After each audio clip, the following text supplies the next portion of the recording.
Ce 7 décembre 1941, si je puis dire, je pensais que c'était un jour ordinaire.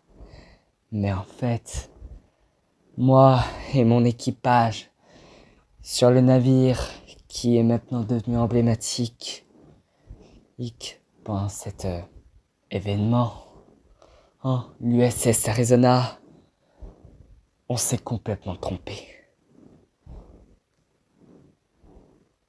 Vu qu'on pensait que c'était un jour ordinaire, on avait préparé une messe pour ce matin.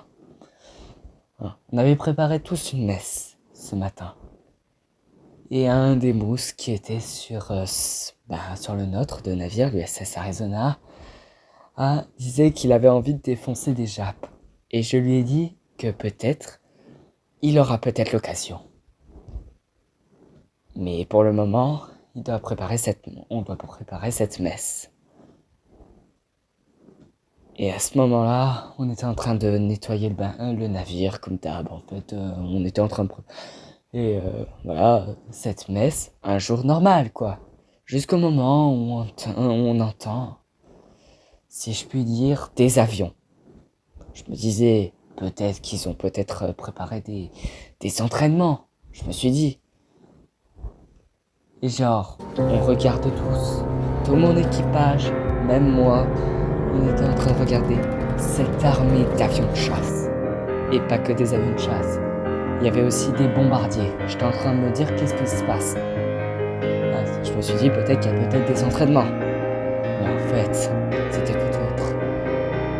Je voyais au loin le logo emblématique des avions japonais. Et là, ça commençait à bombarder. Je voyais des explosions. Et ils commençaient à passer tout en tirant.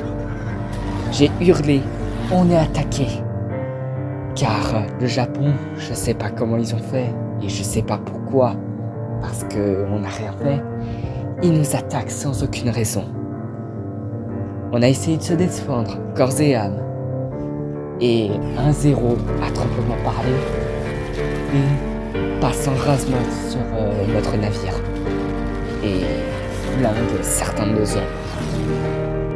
Oui, ce connard de Zéro a flingué certains de nos hommes. Le mousse qui était là était à couvert. Moi aussi j'étais à couvert parce que putain, je voulais pas me prendre une balle dans la tête ou quoi. Quand même, faut pas exagérer non plus. Mais j'ai été surpris. Je m'attendais pas que le Japon allait nous attaquer comme ça. J'étais en train de me dire que c'est quoi ce bordel? On est en guerre.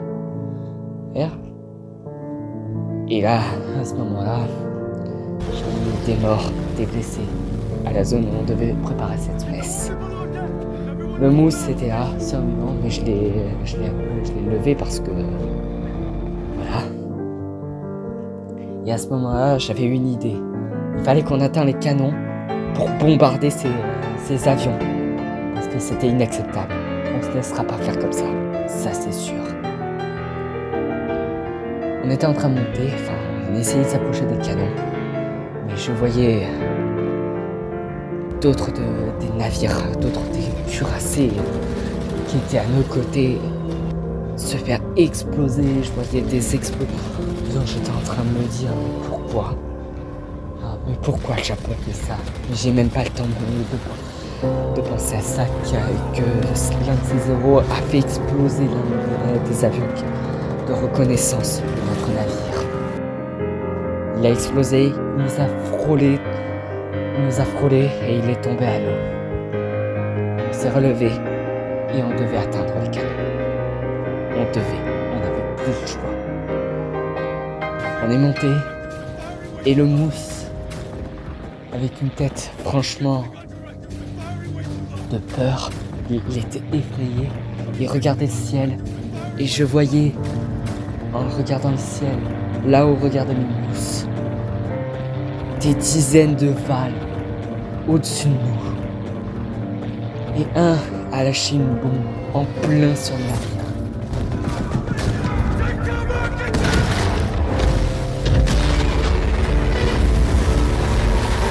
J'ai jamais senti une explosion aussi forte. Ça, je vous le dis. Et ensuite, sais pas comment dire, on s'est tous levés. Je pensais que le mousse était mort à cause de l'explosion. Mais en fait, si je puis dire, il a été assommé. Mais il s'est réveillé très vite. J'ai dû le bouger un peu pour le réveiller, mais ouais, c'est bon. J'ai eu peur pour rien. Il était bien vivant. À ce moment-là, on s'est levé et on a vu le trou sur notre navire. Et je me suis dit, putain, les dégâts que ça avait, les dégâts qu'il a, il pourra pas tenir à ça. Et en même temps que voir ça, on a entendu beaucoup de nos hommes hurler de douleur, hurler, même certains tomber dans le trou en flammes. Et ils étaient en flammes, ils étaient en flammes. Et là, on a senti une espèce de vibration. Le navire commençait à pencher. Et oui, l'USS Arizona était en train de pencher. J'ai dit au mousse que le navire était en train de sombrer. Il fallait qu'on nous passe une corde. Et un navire juste en face de nous nous a passé une corde. Et il fallait juste évacuer le navire. J'ai commencé à dire au mousse qu'il faut qu'il grimpe sur cette corde et qu'il rejoigne notre navire. Mais il m'a dit qu'il ne peut pas à cause de ses mains. Mais je lui ai crié dessus, je lui ai dit, tu veux vivre? Alors tu t'accroches à cette corde et tu quittes le navire, ok? Je l'ai dit de cette façon-là. Et à ce moment-là, il a accepté. Il est monté sur la corde. Il a fait 20 mètres. Il était à la moitié du navire. Il était à la moitié du chemin. Jusqu'au moment où des connards de zéro, alors qu'il y avait aussi l'un de mes autres hommes qui était avec ce mousse. Il y avait 3 de nos hommes qui étaient avec. Un d'entre eux qui était à côté de moi. Qui était avec moi, qui protégeait la zone en fait en gros. Et à ce moment-là, un connard de zéro passait en rase-motte. Heureusement que le mousse et l'autre ont évité les balles. Mais l'autre n'a pas eu cette chance. Il s'est fait toucher, il a lâché la corde et il est tombé dans l'eau. Et en plus, j'ai oublié de préciser, mais l'eau elle était enflammée. Donc il est tombé dans l'eau alors qu'elle était en flammes. Elle était en flammes, mais dans le sens... J'étais choqué. Genre, c'était un tapis de flammes leur truc. C'était un tapis de flammes. On pouvait même pas sauter dans l'eau. Même le mousse a proposé de sauter. Mais j'ai dit, non, si tu sautes, t'es mort. Pour la simple bonne raison, c'est ce que je viens de remarquer. Car c'était un tapis de flammes. Il voulait sauter. Et je lui ai dit que c'était une mauvaise idée parce que c'était un tapis de flammes. Et si tu sautes dans ce tapis de flammes, t'es un peu foutu quand même. Mais je m'égare.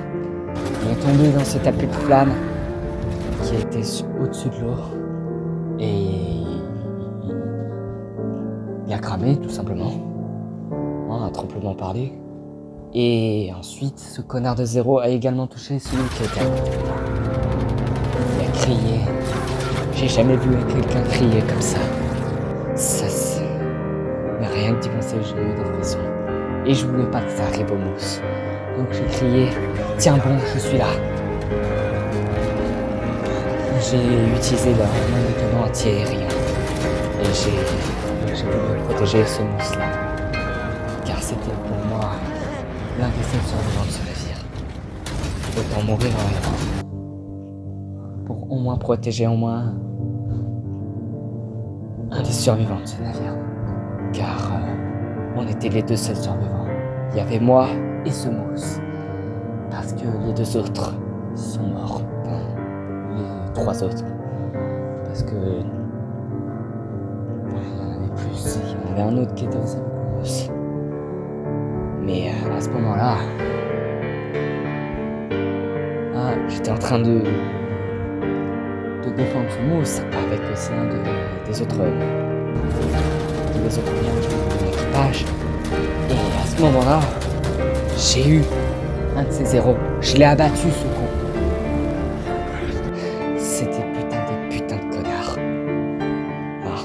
Mais sauf que je n'avais pas remarqué que la corde était en flammes. Mais j'ai pas eu le temps de regarder ça. Car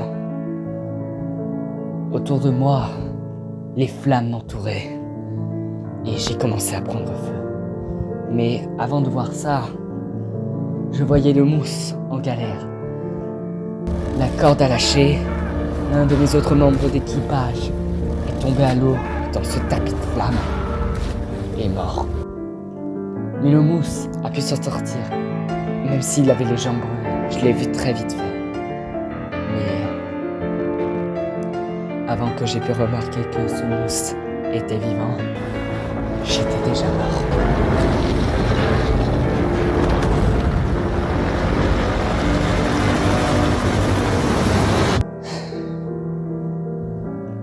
Dick Best, mon pote, je suis navré. Je suis profondément navré de te quitter maintenant. Mais t'imagines pas ce qui s'est passé. Je sais pas où tu étais. Je pense que tu étais sur l'USS Enterprise à ce moment-là. Mais où est-ce que tu étais? Où est-ce que tu étais là où j'avais besoin de toi? Ah, ces connards nous ont pratiquement tous butés. Et ont buté beaucoup d'entre nous sur l'USS Arizona. Dont moi, je sais pas pu m'en sortir. Mais Dick Best, de toute façon, tu sais quoi? Je t'en veux pas. Je t'en veux pas. T'étais pas au courant à propos de cette attaque. Même tu t'es dit que c'était un jour ordinaire. Jusqu'au moment où ces bandes de connards nous attaquaient sans raison. Dick Best, mon frère, slash mon pote. Je t'aime comme un frère. Hugo, je suis navré. Je suis navré de ne pas être là avec vous. Je suis profondément navré. Et ce n'était pas prévu. On s'est fait attaquer par surprise. Donc je pense que tu peux le comprendre. Très bien. Et je pense que tu as une haine totale envers le Japon. Je le pense. Enfin, je l'espère. Mais Hugo, je suis navré de te quitter maintenant. Ce n'était vraiment pas voulu. Et je pense qu'à mon avis, là où tu étais, aux côtés de Best, je sais que l'USS Enterprise était en train d'arriver à Pearl Harbor à ce moment-là. J'étais au courant sur le retour de l'USS Enterprise. Mais sur le retour de l'USS Yorktown, à mon avis, j'étais pas au courant. Il était déjà dans l'océan Atlantique quand ça s'est tourné. Et je pense qu'à mon avis, t'as dû supplier Fletcher de mettre cap avec l'USS Yorktown sur Pearl Harbor. À mon avis, t'as dû supplier Fletcher pour ça. À mon avis, je pense. Mais vous deux, je vous oublierai jamais. Vous étiez des amis pour moi. Même vous étiez des frères d'armes. Au revoir mes potes. Au revoir mes amis. Je vous aime. Ray Pierce. Terminé.